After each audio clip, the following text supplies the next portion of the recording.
sangat banyak ya. Jadi kalian adalah yang beruntung. Tentu ini adalah suatu yang harus dijaga dan dipertahankan. Ya, karena kalian sudah bisa masuk ke skill test, dan skill test ini adalah yang seleksi terakhir. Kalau lulus skill test, nantinya kalian akan mendapatkan yang namanya sertifikat IPS TOEIC. Yang mana sertifikat itu adalah syarat wajib lalu boleh melamar pekerjaan. Kalau sekarang kan belum bisa melamar, belum ya? Ini namanya baru ujian untuk mendapatkan yang tadi namanya sertifikat IPS TOEIC. Nah, kalau itu udah memiliki, maka kalian boleh melakukan yang namanya melamar kerja. Ya, itulah yang nanti ada lamaran online.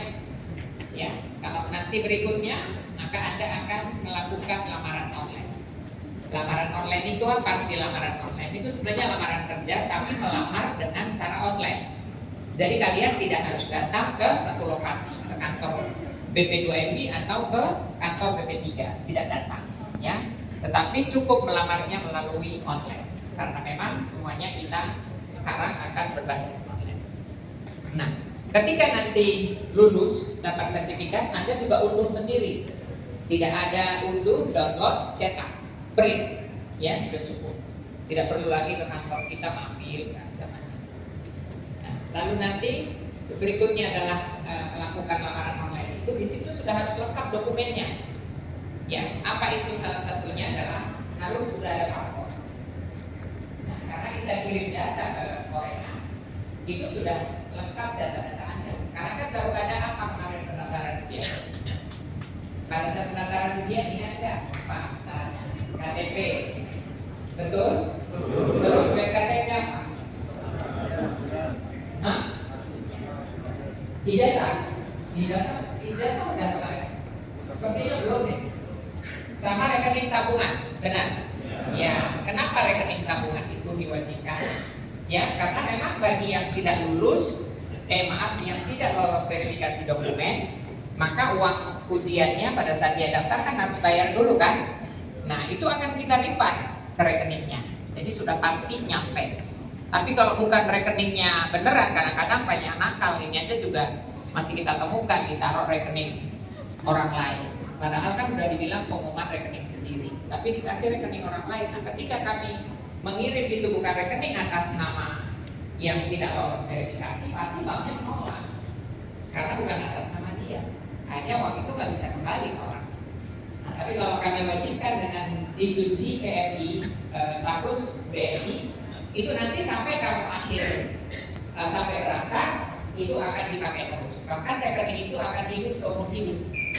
Nggak akan pernah mati sekalipun saldonya 0. Sudah punya rekening G2G semua ya? Nanti setelah 3 tahun kalian bekerja di Korea, kalian akan dapat pulang ke Indonesia, kalian akan dapat yang namanya uang pesangon. Karena sebagian dari gaji kalian itu kan disisihkan di asuransi sana. Ya, jadi kayak kita mungkin lebih kepada JHT-nya, jaminan hari tua. Nah, kemudian juga ada asuransi tiket kalian di situ. Ya, dan itu nanti 1 tahun kalian bekerja itu 1 kali gaji pesangonnya. 2 tahun bekerja dapat lagi sekali gaji. 3 tahun dapat lagi. Jadi 3 kali gaji itu udah 70 juta lebih. Nah, dan ini banyak yang PMI tidak mengajukan. Ya, nah padahal itu harusnya kewajiban PMI yang pulang itu mengajukan supaya uang pesangonnya dikirim ke rekeningnya. Tetapi rekening ini kalau tidak rekening yang sekarang ibu siapkan yang kita buat sekarang yang G2G itu kan 3 bulan biasanya tidak aktif, rekening mati kan? Apalagi nggak ada saldonya, langsung mati.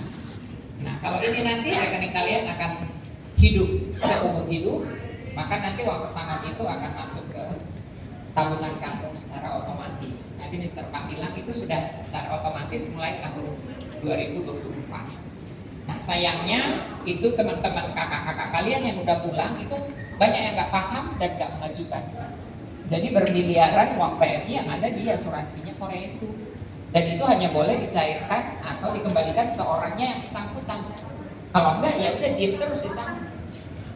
Nah, Bisa dipahami ya. Jadi segitu pentingnya semua dokumen harus sesuai dengan yang sudah ditentukan. Nah, dari paspor nanti kalian membuat paspor. Bagi yang pertama sekali bekerja ke Korea atau ke luar negeri siapa? Katakan.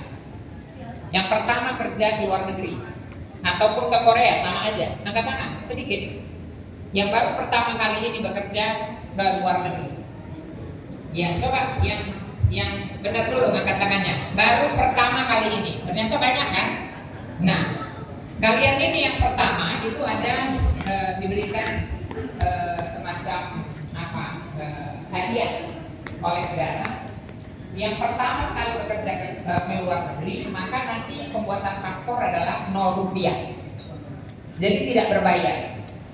Kalian datang ke Kadin, nanti tunjukkan sertifikat IPS-nya, di print ditunjukkan saya mau buat paspor, ya, karena saya mau mendaftar G2G Korea.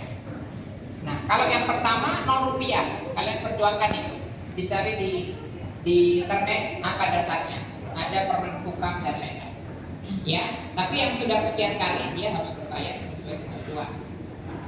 Ya, bisa dipahami? Ya. Oke, kemudian nanti harus ada surat izin orang tua dan lain-lain dan tidak bayar. Ya, untuk lamaran online tidak bayar. Tolong dipahami. Jadi kalau ada yang minta uang, kalian memberikan, berarti itu adalah salah. Saya nyatakan bahwa lamaran online tidak bayar. Ketika kalian sudah melamar online, nanti juga harus yang sesuai ketentuan di juknis. Karena ketika ada dokumen yang salah, itu pasti dikembalikan ke akun kamu harus perbaiki lagi. Dan waktunya panjang.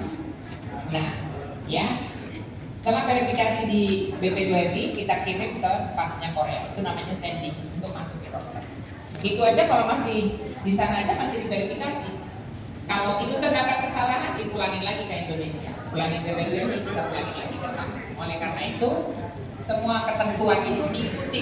Jangan suka Indonesia coba-coba. Udah dibilang di scan, ukurannya segini, coba-coba dipoto sama dia, tetap salah. Akan dikembalikan. Ya, paham ya? Oke.